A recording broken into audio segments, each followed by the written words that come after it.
I want all of you brain dead, cowardly. Both sides are the same. I can't vote because of my conscience. Come sit right front and fucking center. Oh my God.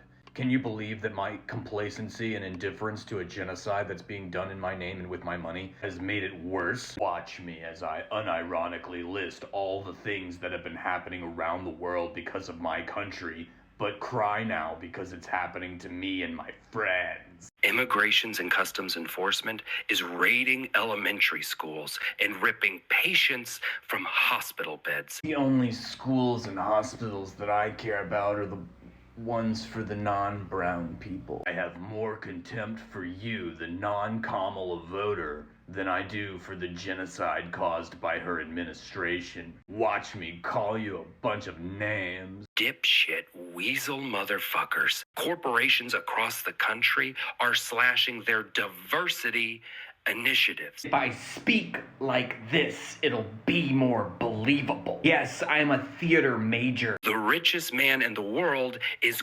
goose-stepping on stage at a presidential inauguration. The aesthetics of goose-stepping is deeply problematic. Watching that was really unpleasant for me. That same president talks about cleaning out Gazans. Tell me again how both sides are the fucking same. I was having a nice brunch, but you make me sad. Now look at this Rolling Stone article that I didn't read. Isn't it awful? Can you believe Trump said what Biden did? Yes, I have no awareness and can't see that I'm pearl-clutching at words that portray a policy of destruction that's already happened. Trump said he wants to clean out Gaza, and that sounds really bad. And that totally unreal, non-existent situation, which already happened under Biden, can't be allowed. You could have listened to the millions of queer people, the millions of black women who have never been wrong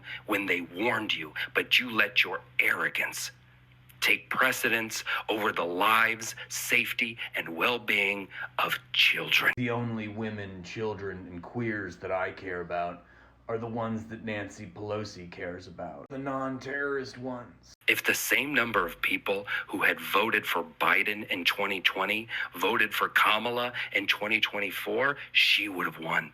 And none of this would be happening. This is so terrible for me, because it really goes against my whole philosophy of going along with fascism in order to not make things worse. So like, why would you do this to me? Here I am, portraying my victimhood to you, so bare, so honest, so real. Which means you could have prevented this. I hope your conscience is intact. I hope you choke on it. You depraved, sicko leftists are turning our country into downtown Gaza, and that's not cool because I have a golf tournament this weekend. How am I gonna work on my drive now? What do you think about my dramatic, theatrical performance? Are you buying it? I hope your conscience is intact. I hope you choke on it. My God, listen to the self-righteousness of this liberal as he has more contempt for those who didn't vote for his preferred genocidal candidate than he does for the genocidal candidate. I want all of you brain dead, cowardly. Both sides are the same. I can't vote because of my conscience. Dipshit weasel motherfucker to come sit right front and center. I'm highlighting this video because it perfectly encapsulates the mindset and the philosophy of liberalism. It is an ideology of comfort, privilege, and convenience, and this guy is unwittingly portraying all of this right now. Immigrations and Customs Enforcement is raiding elementary schools and ripping patients from hospital beds. You want to talk about hospitals and schools? Great, let's begin with Gaza. How about the hundreds, if not thousands, of schools and hospitals that have been bombed, the tens of thousands of children that have been killed throughout this entire genocide? Why don't you start there? It's funny that you mentioned schools and hospitals when United States manufactured bombs have leveled every school and every hospital in Gaza, and you don't give a shit. Never underestimate a liberal's ability to feign moral outrage while tacitly supporting the policies that he claims he's outraged by. All of these issues that he's listed, that he's pearl clutching about, are happening under Trump, were also happening under Biden. Corporations across the country are slashing their diversity initiatives. You would have been fine with another 4 years of Kamala, another 4 years of Gaza genocide, as long as they paid lip service to some ideals of corporate diversity. The richest man in the world is goose-stepping on stage at a presidential inauguration. That same president talks about cleaning out Gazans and running for infinity terms. It has been 1 week. Tell me again how both sides are the same. To my audience, notice that everything that he listed was either aesthetics that made him feel unpleasant, or he listed policies that have been going on for the past 4 years now. Obviously, the liberal holds certain political victims as being worthy of his concern, while other political victims are not worthy of his concern. And that is the philosophy of liberalism for you. It doesn't matter how many hundreds of thousands of Palestinian women and children killed. I mean, I really just cannot get over the brain-dead irony of liberalism. He's pro-clutching about a headline that says Trump floats forced relocation of Gazans. Clean out that whole thing, says Trump. Meanwhile, look at Gaza! The whole thing has been cleaned out. The entire civilization of Gaza has been destroyed. It's been wiped off the map. And here we have high-minded, self-centered liberals pearl-clutching at words from an incoming administration, when the previous administration was guilty of the worst war crime in modern history. Gaza has been wiped off the map,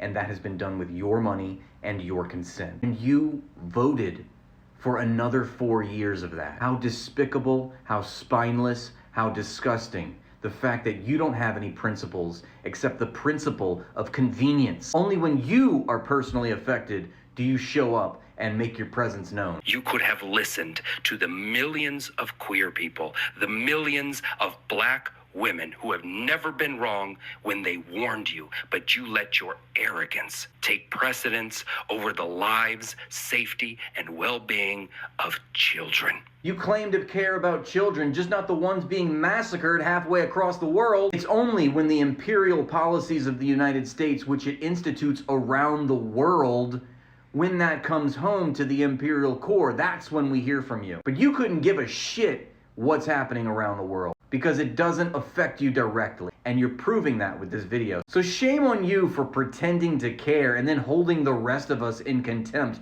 because we won't co-sign a genocide. Whether or not those people that are being genocided are Americans or not is not the issue. It's the fact that a genocide is happening and we should care. It doesn't matter if the victims of this genocide speak English or if they're brown, white, black. The fact that this is happening to another civilization in the world on our watch, with our money and with our consent, that should matter to you. And the fact that it doesn't is appalling. And this is why the blood is on your hands, because in the face of all of that, you normalize it, you apologize for it, you placate on behalf of it, because you never cared about people outside of your own little social circle, did you? How can you sit there and pretend to care as you defend a genocidal administration? Still. If the same number of people who had voted for Biden in 2020 voted for Kamala in 2024, she would have won.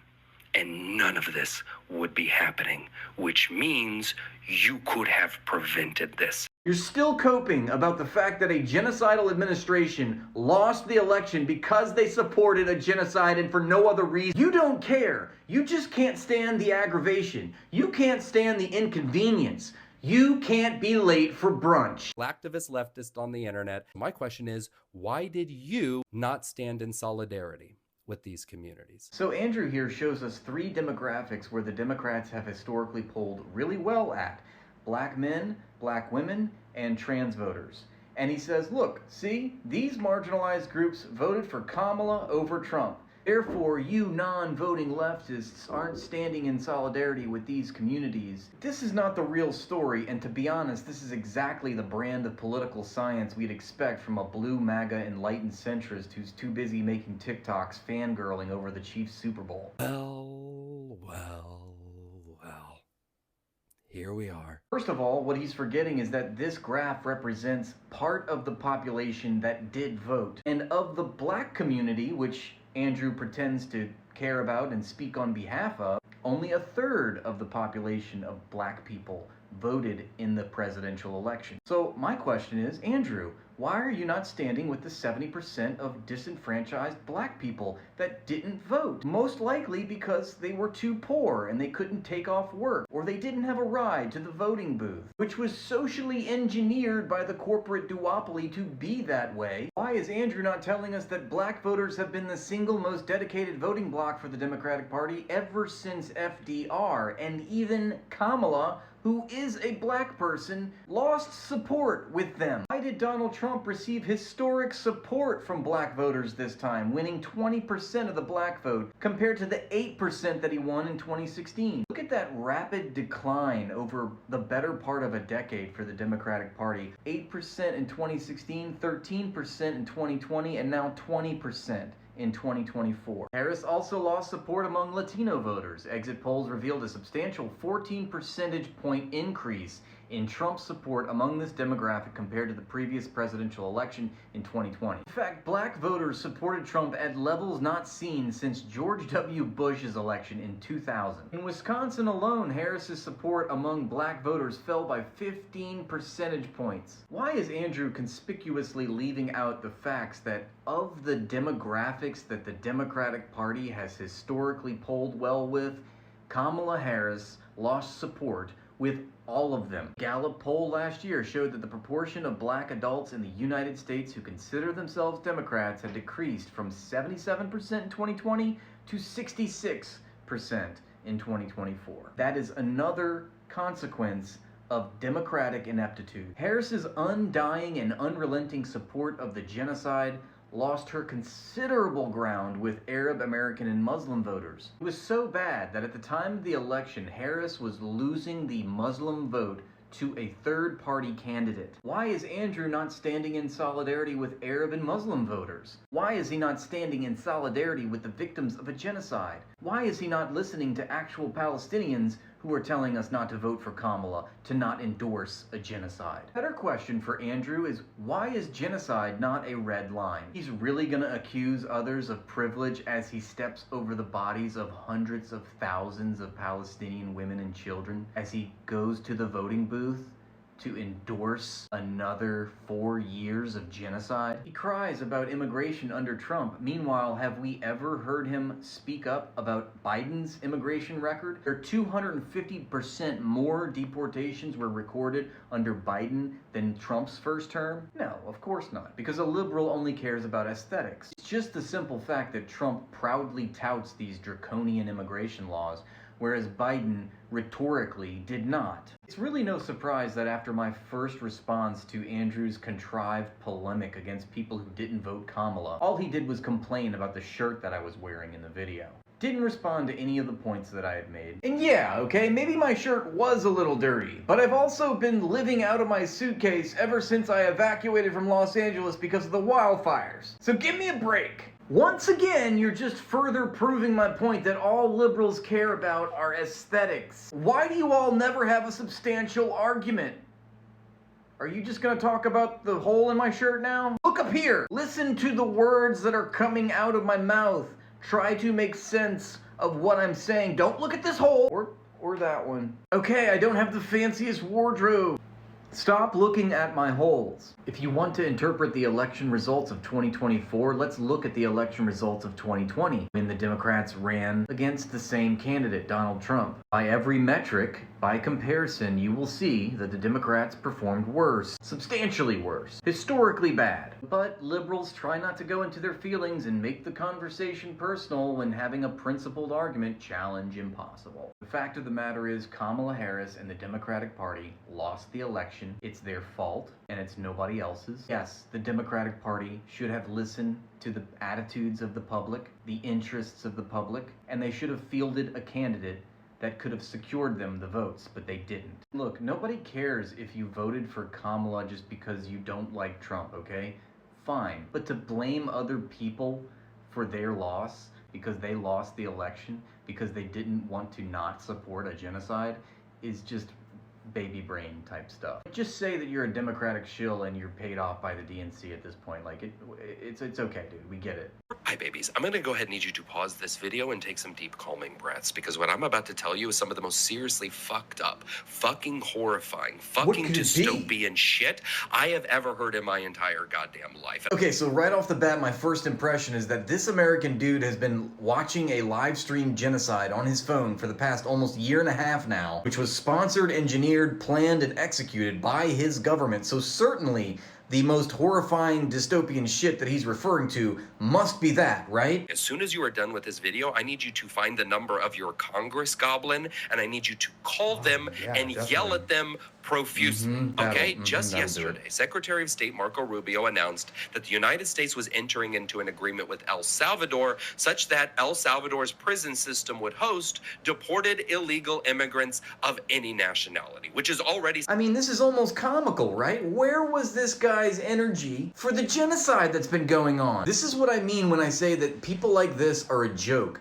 You cannot take liberals seriously. You cannot trust them. They only run to get their pumpkin spice latte so they can yap about a Republican president who's doing all the same things very out in the open that the Democratic president that he supported was doing. Newsflash, Andrew, when you are condemning and criticizing one half of the corporate duopoly while commending and defending the other half, you are normalizing the deplorable policies which you claim to care about under Trump, but which you tacitly support under Biden. You do not get to have it both ways, and you look like a partisan buffoon. You have no principles except the principle of convenience. Liberals don't principally care about social issues. They only pearl clutch when those issues have bad aesthetics. Liberals will not let a silly genocide stop them. They will not cancel brunch, which is why when they cry about Trump's immigration policies, it's tone deaf. Yeah, Andrew, we are well aware that you now concern yourself with the genocide because Trump is president, and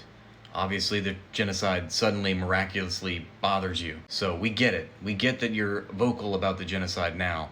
The whole point that we're making is that while a Democratic president was overseeing, planning, engineering, and executing a genocide, you still went to vote for that president for his second term. It did not matter to you that that administration was carrying out mass murder, okay? Because you're not personally affected. But this is exactly our point. Because you were silent during those times, when you were silent about the Palestinians, you sowed the seeds of your own destruction.